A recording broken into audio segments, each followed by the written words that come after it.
बहुत बहुत स्वागत है आप सभी का हमारे इस कार्यक्रम धरती धोरारी में। आप सभी का स्वागत करते हैं, नमस्कार करते हैं और हर बार की तरह हम आपकी मुलाकात करवाते हैं अलग अलग क्षेत्रों से जुड़े हुए विशेषज्ञों से। ऐसे विशेषज्ञ जिन्होंने अपनी मेहनत के दम पर, अपने काम के दम पर अपने क्षेत्र में बहुत सारा नाम कमाया और अपना लोहा मनवाया है। महिलाओं की अगर बात करें तो बहुत सारी ऐसी महिलाएं हैं जो आज मेहनत के दम पर एक ऐसी राह पर चल पड़ी हैं जिसमें समाज को साथ में लेते हुए बहुत सारा नाम वो कमा रही हैं। इसी कड़ी में हम आपकी मुलाकात आज करवा रहे हैं श्वेता चोपड़ा जी से। आप सक्सेसफुल एंटरप्रेन्योर हैं, साथ ही साथ आप कम्युनिकेशन ट्रेनर हैं। श्वेता जी, बहुत बहुत स्वागत है आपका हमारे इस कार्यक्रम धरती धोरारी में। Thank you so much Sonali और संपूर्ण दूरदर्शन की टीम को बहुत बहुत धन्यवाद। श्वेता जी, जब मैंने आपका परिचय करवाया है हमारे दर्शकों से और मैंने उन्हें कहा कि आप एक बहुत सफल उद्यमी हैं, साथ ही साथ कम्युनिकेशन ट्रेनर हैं, आपसे जो मेरा पहला सवाल आने वाला है वो यही है कि आपको लाइफ में कब ऐसा लगा कि मुझे एंटरप्रेन्योर बनना है या अपना एक खुद का बिजनेस स्टार्ट करना है, ये पाथ आपने कब चूज़ किया? सोनाली, अगर मैं ये कहूँ कि मैंने पहले काम भी करा है, मतलब कॉर्पोरेट में भी काम करा है, इसके अलावा मैंने टीचिंग जॉब भी करा है। उसके बाद मुझे ऐसा लगा कि मैं मैनेजमेंट और लीडिंग में काफ़ी अच्छी हूँ, तो मुझे अपना बिज़नेस शुरू करना चाहिए। और जब मैं शादी होकर आई तो क्योंकि बिज़नेस परिवार से हूँ और बिज़नेस परिवार में ही ब्याही गई हूँ, तो कहीं ना कहीं वो बिज़नेस ट्रेट्स थे, लेकिन शायद मुझे इतना कॉन्फिडेंस नहीं था कि मैं इंडिपेंडेंटली हैंडल कर पाऊँगी कि नहीं कर पाऊँगी। तो मैंने अपने को अपस्किल करा और उसके बाद मैंने गारमेंट्स का एक बिज़नेस शुरू करा और साथ ही इवेंट्स का बिज़नेस शुरू करा। तो ये दोनों बिज़नेस शुरू करे थे अलग अलग समय पर। और बता दूं कि इवेंट्स का तो अभी भी चल ही रहा है और गारमेंट्स का आज ऑटोमोटर है जी। तो तब मुझे लगा कि मैं कुछ कर सकती हूँ, because I am very good at management.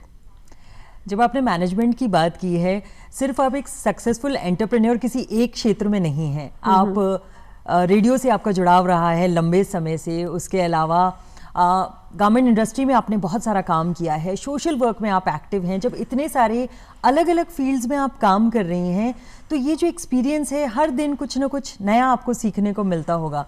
और जैसा आपने कहा कि शादी होने के बाद आप इस फील्ड में आई, वो इंस्पिरेशन आप अपनी किसको मानती हैं या आप अपनी सक्सेस के पीछे किसे मानती हैं?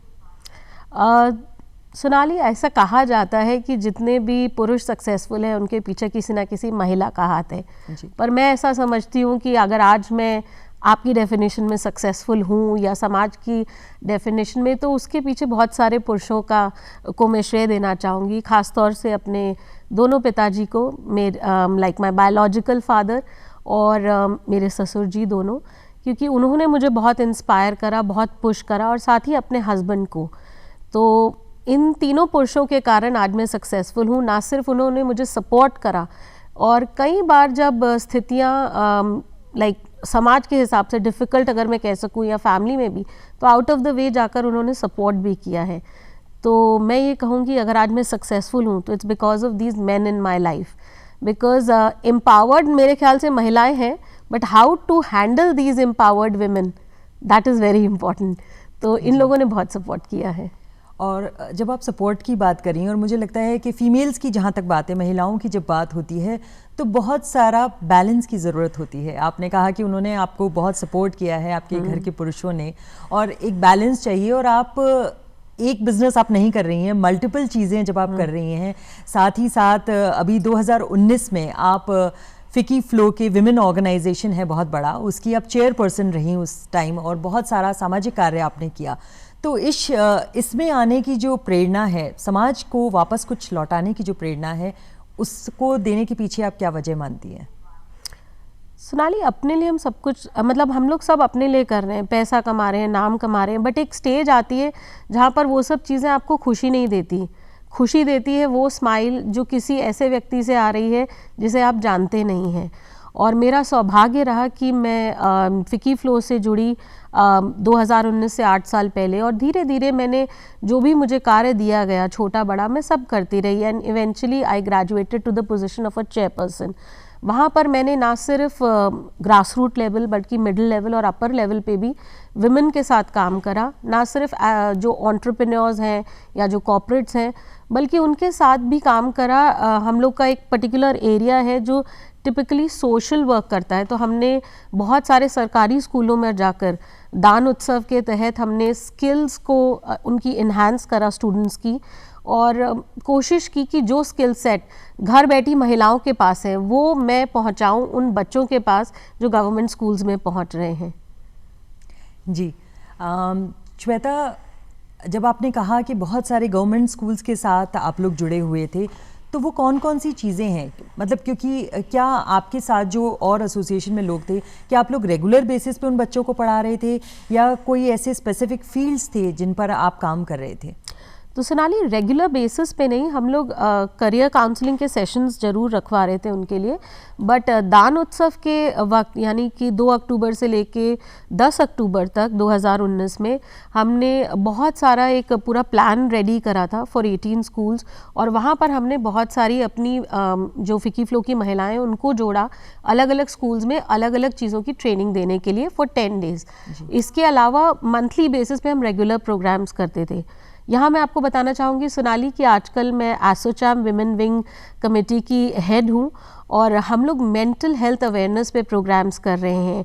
हाल ही में 2 महीने पहले मैंने ये पद लिया है, और हम लोग एंटरप्रेन्योर्स को इन्हांस करने के अलावा मेंटल हेल्थ पर अब काम कर रहे हैं, और हम अलग अलग इंस्टीट्यूशंस में जा रहे हैं और यंग बच्चों को और महिलाओं को मेंटल हेल्थ के बारे में अवेयर करा रहे हैं और किस तरह से वो वर्क लाइफ बैलेंस करें, स्ट्रेस को दूर रखें, इन सब चीज़ों से अवगत करा रहे हैं। जी, आपने इतने वर्षों तक लगातार काम किया और अभी भी आप इस नए पद पर हैं और नई दिशा में काम कर रही हैं। मेंटल हेल्थ की जब बात आती है तो आजकल जैसा आपने भी कहा कि बहुत सारा स्ट्रेस है, ज़िंदगी में इतनी ज़्यादा भागदौड़ हो गई है, हर आदमी को लगता है कि मुझे 1 नहीं 10 काम करने हैं एक दिन में।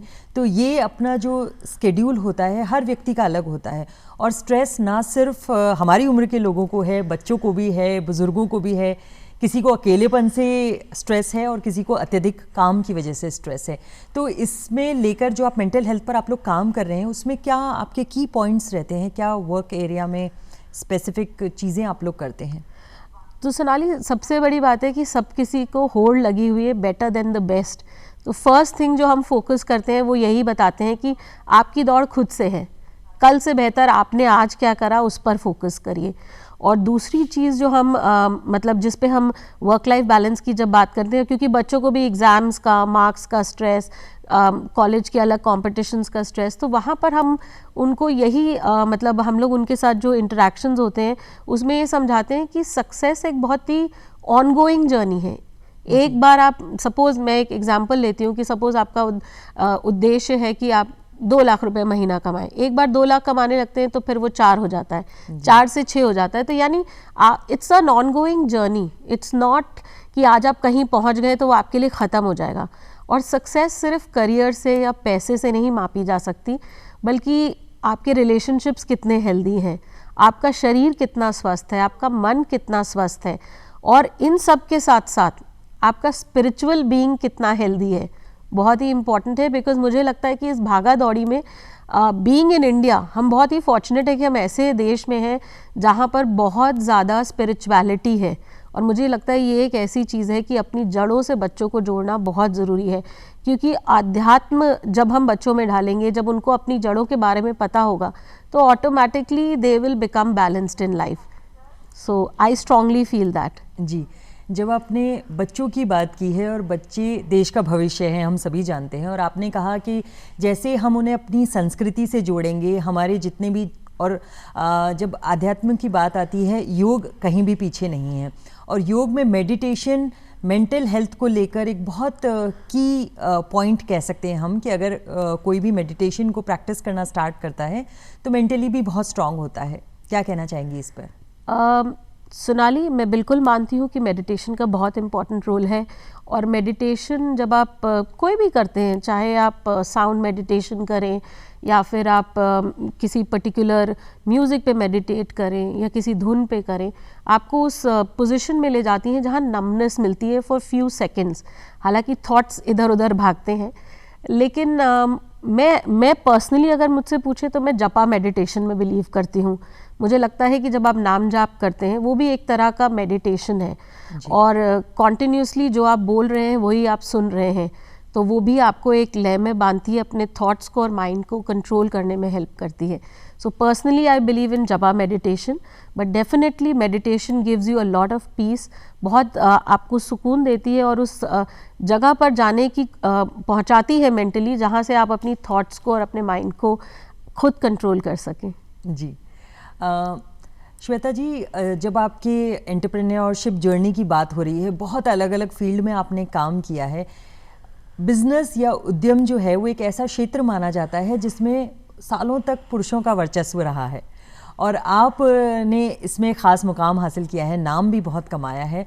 तो आपसे ये जानना चाहती हूँ कि एक बिज़नेस में आना और ख़ासकर एक विमेन का आना कितना आसान है, या आप बहुत सारा बदलाव देखती हैं समय के साथ? अब सोनाली जी, बदलाव तो बेशक आ ही गया है, बिकॉज़ इन 20 ईयर्स अगर मैं राजस्थान की ही बात करूं, तो जब मैं यहाँ आई थी, मैं लखनऊ से हूँ, city of nawabs and kebabs, और मेरी पढ़ाई दिल्ली में हुई और विवाह टाइम्स ऑफ इंडिया के थ्रू जयपुर में हुआ जी। तो तब बहुत कम महिलाएं काम कर रही थी। मैंने अब अगर हम देखें तो बहुत सारी एंटरप्रेन्योर्स, स्टार्टअप वुमेन के अलावा मॉमप्रेन्योर्स भी हैं जो घर से ही काम कर रही हैं और अपने आप को ना सिर्फ इंगेज कर रही हैं बट फ्रूटफुली अर्न भी कर रही हैं। तो बदलाव तो डेफिनेटली आया है। और अगर मैं जयपुर के गाँव की भी अगर बात करूं तो रूमा देवी, कहाँ वो आप रेगिस्तान से निकल के उन्होंने अपनी कला को इतना आगे बढ़ाया और कितनी सारी लगभग 3000 महिलाओं को वो लेकर चल रही हैं, अपनी लोकल आर्ट को उन्होंने पॉपुलराइज करा। तो मुश्किल है, लेकिन मुझे लगता है कि जब महिलाएं ठान लेती हैं तो कर लेती हैं। अगर मैं 1977 बॉर्न हूँ, लेकिन बायोकॉन की जो ओनर है किरण मजुमदार शॉ, 1978 में उन्होंने इस कंपनी को फॉर्म करा, और आज फाल्गुनी नायर जो कि नायका की ओनर है। तो ये तो बड़े बड़े नाम हैं, लेकिन मैं अगर आसपास भी देती हूँ तो बहुत सारी महिलाएं मुझे दिख रही हैं जो, क्योंकि मैं इन संस्थाओं के साथ जुड़ी हूँ, मैं देखती हूँ कि स्टार्टअप्स में कदम रख रही हैं, चाहे वो ज्वेलरी हो, चाहे होममेड प्रोडक्ट्स हो, चाहे एग्रो बेस्ड प्रोडक्ट्स हो। महिलाएं कुछ कर गुजरना चाहती हैं। तो मुश्किल बहुत है, बट मुझे लग रहा है कि आज एनवायरनमेंट बहुत उनके लिए सपोर्टिव भी है, और कहीं ना कहीं महिलाओं ने भी समझ लिया है कि कुछ करना है तो बस करना है। यानी कि इंडिपेंडेंट होना बहुत ज़रूरी है, आज के समय की मांग है, और ये जो बदलाव की बयार है ये चल पड़ी है। तो लड़कियों को जब आप देखती हैं तो क्या आपको लगता है कि आज शिक्षा जो है, अगर ख़ास तौर पर लड़कियों के उसमें बात करें, उनके कॉन्टेक्स्ट में बात करें, तो फीमेल्स में, लड़कियों में शिक्षा बढ़ी है? इस वजह से ये है कि कॉन्फिडेंस लेवल भी पहले से बढ़ा है, और खुद पैरों पर खड़े होने की ये जो काबिलियत है, माँ बाप भी अच्छा सपोर्ट कर रहे हैं और लड़कियाँ खुद भी इसमें आगे आ रही हैं? बिल्कुल सही कहा आपने Sonali. I think all the factors जो हैं वो रिस्पॉन्सिबल हैं।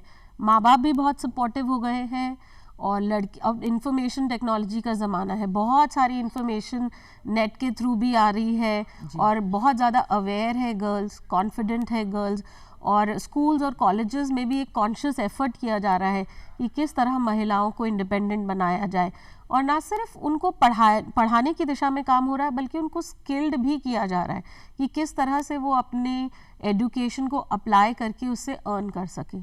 और ये सारी ऑर्गेनाइजेशंस तो हैं ही जो उनको सपोर्ट कर रही हैं। जी, आपके एंटरप्रेन्योरशिप जर्नी में बहुत सारी चीज़ें हमने कवर अप की हैं। गारमेंट डिज़ाइनिंग भी एक आपका पार्ट है, आपने उसको लेकर शिक्षा भी प्राप्त की है। उसके बारे में भी जानना चाहेंगे कि आप इतनी क्रिएटिव हैं, मल्टीपल फील्ड्स में आप काम कर रही हैं, तो जो गारमेंट डिज़ाइनिंग वाला ये जो फील्ड है, इसने आपको कैसे अट्रैक्ट किया अपनी ओर? तो सोनाली, कॉमन थ्रेड अगर आप सारे प्रोफेशंस में देखें, क्रिएटिविटी है, डिज़ाइनिंग एलिमेंट ही है, चाहे इवेंट मैनेजमेंट हो, चाहे गारमेंट डिज़ाइनिंग हो। गारमेंट डिज़ाइनिंग इसलिए क्योंकि मुझे कपड़े पहनने का बेहद शौक़ है, और फिर मैंने टेक्सटाइल डिज़ाइनिंग की थी, तो वहाँ से तब कभी सोचा भी नहीं था कि इस प्रोफेशन को पैशन में परिवर्तित करूँगी। Later on I did fashion designing, because आजकल सब कुछ ऑनलाइन उपलब्ध है, you can upgrade your self, and I am a life long learner, तो अपडेट और अपग्रेड मैं करती रहती हूँ। तो ऐसे मेरा गारमेंट्स के प्रति रुझान था, तो मैं गारमेंट डिज़ाइनिंग में आई, और मैंने उस बिज़नेस को एक्टिवली करा ऑलमोस्ट 9 ईयर्स तक। बट मैं आपको बताऊं सोनाली, मुझे 9 साल बाद एक्चुअली पता चला कि वो मेरी ट्रू कॉलिंग नहीं थी।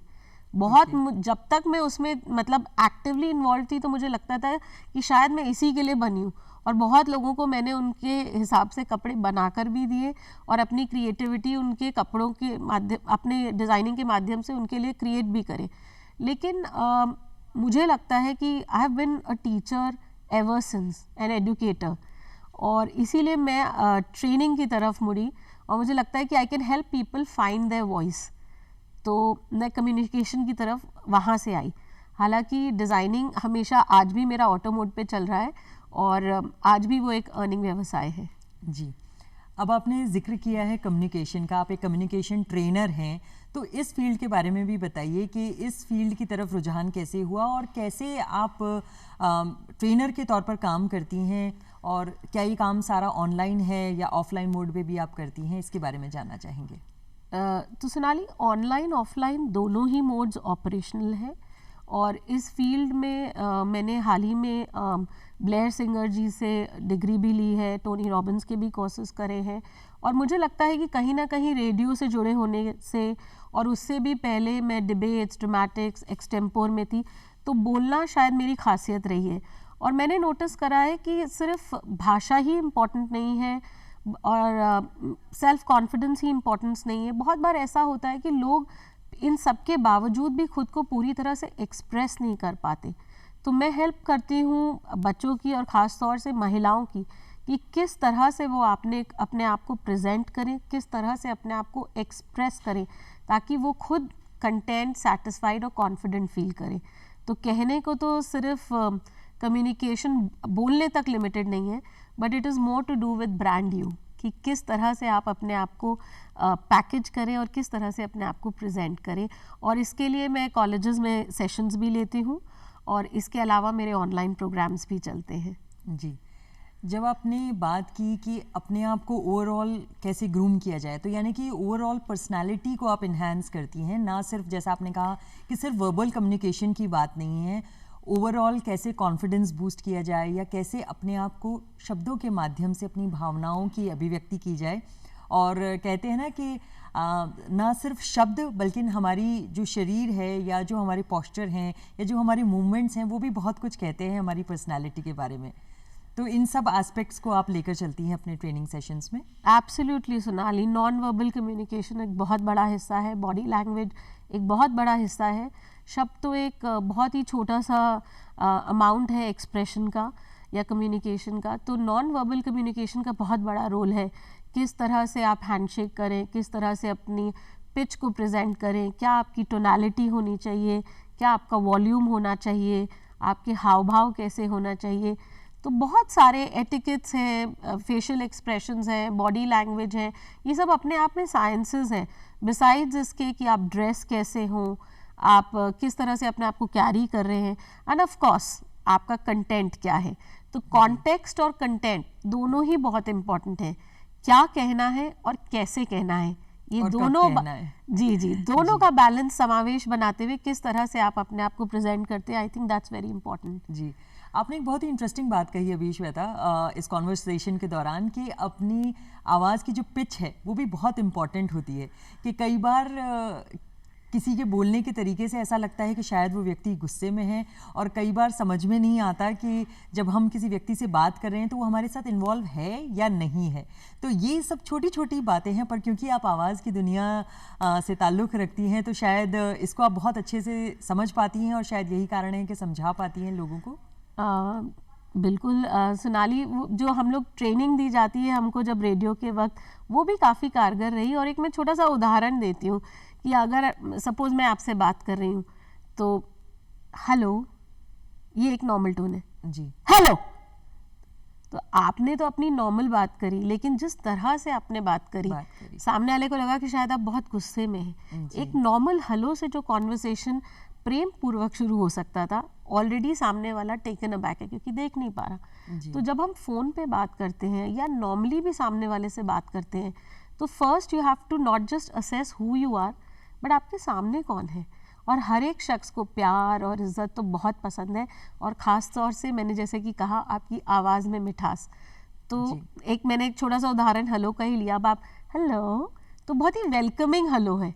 तो ये बहुत छोटी छोटी चीज़ें हैं, बहुत छोटी छोटी न्यूएंसेस हैं जो डिफरेंट टाइप्स ऑफ कम्युनिकेशन में आप काम कर सकते हैं अपने आप को, और अपने आप को इम्प्रूव कर सकते हैं। श्वेता, जब इस कार्यक्रम को हर पीढ़ी के लोग देख रहे हैं, चाहे वो युवा हैं चाहे वो बच्चे हैं, अगर आपसे वो ये जानना चाहें कि आपकी सक्सेस के पीछे मैजिक मंत्रा क्या है, तो वो क्या बताएंगी आप उन्हें, क्या कहना चाहेंगी इस पर? सच कहूँ सोनाली, तो सक्सेस को मैंने जैसे पहले भी कहा, आप डिफाइन कैसे करते हैं वो बहुत इम्पोर्टेंट है। Because success, like everybody, I mean it's a very famous saying, it's a journey, it's not a destination. आप कहीं पहुंचते नहीं हैं। आप लोग कहते हैं आप सक्सेसफुल हैं, या आप अगर मान लेते हैं आप सक्सेसफुल हैं, तो आपकी ग्रोथ होना बंद हो जाती है। जी, सक्सेस एक ऑनगोइंग प्रोसेस है, और अगर सक्सेस वर्ड को ही ब्रेक करूँ तो शायद उसी में मंत्र है। S for me stands out for strive to stand out. U stands for unique. C again stands for consistency. C again stands for being creative. So SUCCE stands for energized. अगर आप में वो एनर्जी, आपका aura strong है, तो आप सामने वाले को ज़रूर छुएंगे। So SUCCE, S again stands for your sophistication. आप किस तरह से अपने आप को प्रेजेंट कर रहे हैं। And S again stands for simplicity and soul searching, यानी खुद थोड़े थोड़े वक्त बाद आपको देखना पड़ेगा आप कहाँ पहुँचे और कहाँ जाना चाहते हैं। तो मंत्रा तो वही है, सिंपल भी रहना है, सोल सर्चिंग भी रहना है, और सेटिस्फाइड भी रहना है। क्योंकि सक्सेस ऐसी नहीं है कि कहीं पहुँचा देगी या वहाँ पहुँच के आप पता नहीं क्या हो जाएंगे। जब अगर वो घुस जाएगी तो अगर आप में दम आ गया, अहंकार आ गया, तो आपका डाउनफॉल ज़रूरी है। So I feel it's an ongoing thing, and beyond comfort lies your growth. अगर आप ग्रो करना चाहते हैं तो रोज़ कुछ नया सीखिए, रोज़ अपने आप को अपस्किल करिए, कुछ ना कुछ लर्न करिए। ब्रेन की भी एक्सरसाइज होगी, बॉडी की भी होगी, और लाइफ भी बहुत एक्साइटिंग हो जाएगी। जी, जब आपने सक्सेस इस शब्द को इतनी अच्छी व्याख्या की है कि हर जो अल्फ़ाबेट है वो किसके लिए स्टैंड करता है आपकी नज़र में, आपने एक वर्ड यूज़ किया, कंसिस्टेंसी। यानी कि अगर कोई भी सक्सेसफुल होना चाहता है तो कंसिस्टेंट होना बहुत ज़रूरी है। अगर कंसिस्टेंट आज की युवा पीढ़ी की अगर बात करें हम, तो बहुत ये देखने में आता है कि यूथ को ऐसा लगता है कि सक्सेसफुल बहुत जल्दी सक्सेस पाई जा सकती है, कोई शॉर्टकट लिया जा सकता है। इस पर क्या कहना चाहेंगी? क्या वाकई शॉर्टकट होता है लाइफ में किसी भी चीज़ को या किसी भी एम को अचीव करने का? I don't think so. And मुझे लगता है hard work is the only thing that works for anybody and everybody. और मुझे ऐसा भी लगता है कि क्योंकि मैं मल्टीपल फील्ड्स में हूँ, इसका मतलब ये नहीं है कि जब मैं किसी एक फील्ड में हूँ मैं उस पर फोकस नहीं हूँ। जिस चीज़ को आप जब कर रहे हैं उस पर आपको टोटल फोकस करना पड़ेगा, बिकॉज जहाँ आपका फोकस होगा एनर्जी वहीं फ्लो करेगी। तो बेशक आप मल्टीपल चीज़ें कर रहे हैं, लेकिन आपको जब जहाँ है उसमें कंसिस्टेंट होना पड़ेगा, कंटिन्यूसली करना पड़ेगा, और तब भी करना पड़ेगा जब आपको पसंद नहीं है। हर रोज़ करना पड़ेगा, हर हालत में करना पड़ेगा। तो मैं बहुत स्ट्रांगली बिलीव करती हूँ कि everybody sees what you are earning but they do not know what you are yearning. यानी कि जो आप चाह रहे होते हैं उस वक्त और जो रिजल्ट मिलता है, लोग रिजल्ट देखते हैं बट उसके पीछे की मेहनत कोई नहीं देखता। तो बहुत मेहनत लगती है, कोई शॉर्टकट नहीं है। कोई सोच रहा है कि आज कर लिया कल मेहनत हो जाएगी, पैसे आ जाएंगे। तो जितना शॉर्ट लिव्ड सक्सेस आती है उतनी ही जल्दी से वो चली भी जाती है। अगर आपको रहना है, आपको कंटिन्यूसली अपने मतलब सक्सेसफुल बनकर रहना है खुद के लिए, मैं औरों की बात नहीं करती, खुद को अपने से मतलब अपने को समझाने के लिए, तो बहुत ज़रूरी है कि आप कंसिस्टेंटली बने रहें और डरे नहीं। फेलियर्स तो आएंगे, you are to learn from failures. एक चीज़ में फेल हो रहे हैं तो दूसरी ट्राई करिए, दूसरे में फेल हो रहे हैं तीसरी ट्राई करिए। Something will help you find your purpose and passion. तो वो ट्राई करना बहुत ज़रूरी है। और साथ ही साथ एक चीज़ और आपने कही श्वेता, कि आपने कहा कि कंफर्ट जोन में नहीं रहना, यानी कि आपको अपने कंफर्ट जोन से बाहर आना होगा अगर आप चाहते हैं कि नई राहों पर चलते रहें बिना रुके निरंतर। बिल्कुल सही। और साथ ही साथ सेटिस्फैक्शन की आपने बात की कि कहीं ना कहीं सेटिस्फैक्शन होना चाहिए, पर सेटिस्फैक्शन को लेकर एक बहुत बड़ी भ्रांति ये भी है कि अगर हमने संतुष्टि अपने काम के प्रति ले ली तो हमारी जो प्रगति है या हमारी जो ग्रोथ है वो रुक जाएगी। क्या कहेंगी इस पर? तो मैं अपने लिए जो सोचती हूँ वो मैं आपके साथ शेयर करती हूँ। आज अपने लिए आपने जो काम निर्धारित करा है, क्या उसको आपने पूर्णतया किया है? वो लेवल ऑफ सेटिस्फैक्शन होना चाहिए। ये नहीं कि आज मैं यहाँ हूँ और वहाँ तक, मतलब कोई गोल सेटिंग करनी पड़ेगी ना आपको 0 से 10 के स्केल पर। अगर आप ये सोचे कि 3 भी ओके है, 4 भी ओके है, 10 तक जाना ही क्यों है, then you will not graduate. But आप अपने काम को अगर ब्रेकअप कर लेंगे 1 to 10 के बीच में कि 1 तक कैसे पहुँचना है और फिर 1 to 10 आपने कैसे पहुँचा वर्टिकली हॉरिजॉन्टल जोन में, तो आप सक्सेसफुल भी होंगे और सेटिस्फाइड भी होंगे।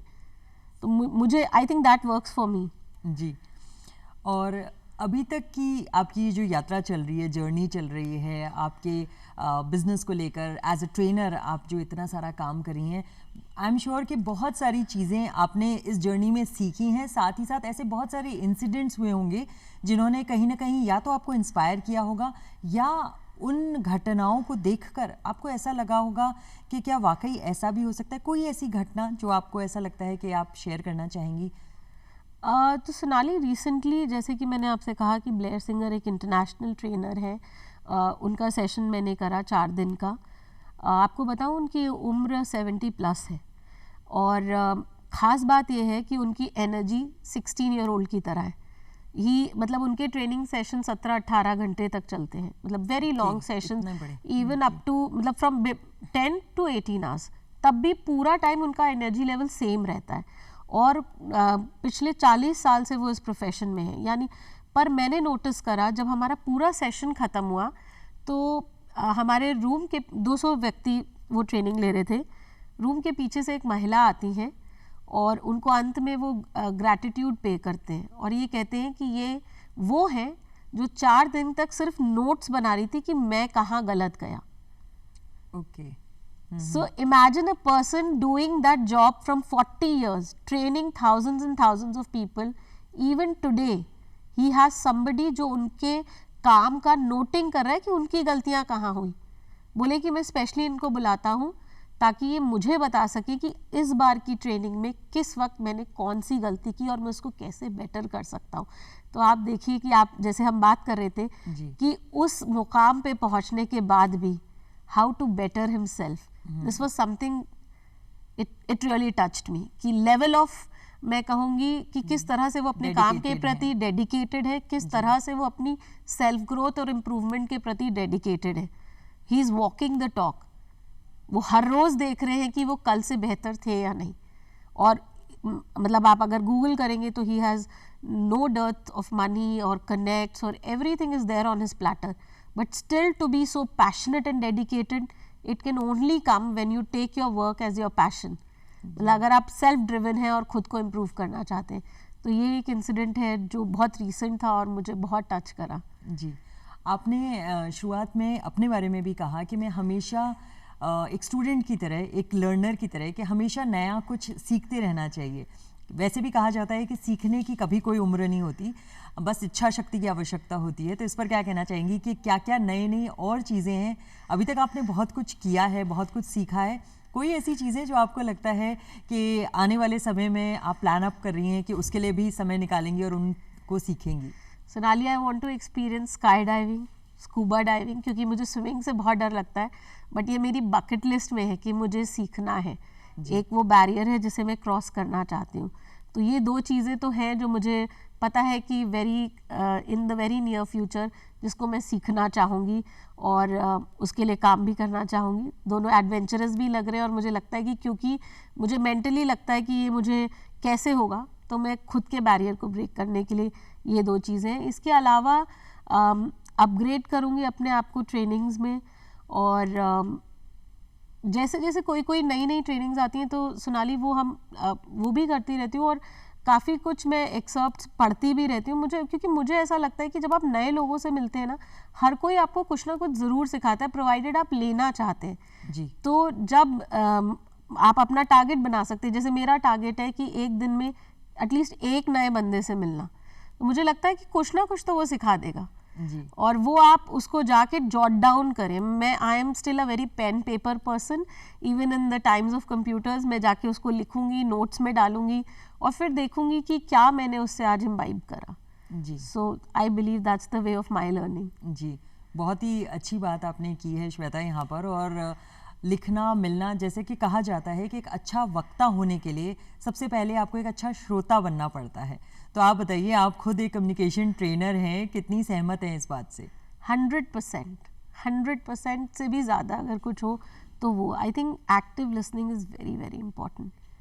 एंड अगर आप बहुत ज़्यादा सुन नहीं सकते तो आप बहुत अच्छा बोल नहीं सकते जी। क्योंकि बिना शब्दों की जो भाषा है वो सबसे इम्पॉर्टेंट है। जी। And I think it's very very important. So you have to be a good listener and you have to be very patient and you have to be very empathetic. आप सामने वाले को जज नहीं कर सकते, आपको नहीं पता कि उसके जीवन में क्या चल रहा है और वो कहाँ से आ रहा है। So being non-judgmental is also I feel very very important and being a listener from that perspective कि आप non-judgmental होकर open mind and open soul से सामने वाले को रिसीव कर रहे हैं। जी श्वेता, आपकी जीवन से जुड़ी हुई बहुत सारी बातें आज इस कार्यक्रम के माध्यम से हमारे सभी दर्शकों तक पहुंची हैं। मुझे उम्मीद है कि उन्होंने बहुत कुछ नया आज आपसे सीखा है। चलते चलते क्या एक ऐसी ख़ास बात है या कौन सी ऐसी चीज़ है जो आप हमारे सभी दर्शकों के साथ शेयर करना चाहेंगी इस कार्यक्रम के माध्यम से?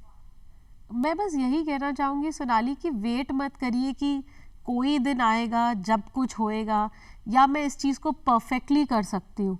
वो परफेक्शन तभी आएगा जब आप बार बार करोगे या ट्राई करोगे। तो please don't be scared of falling, don't be scared of trying. जब आप प्रयास करेंगे तभी आप कुछ ना कुछ करेंगे और वो आपको सक्सेस की तरफ ले जाएगा।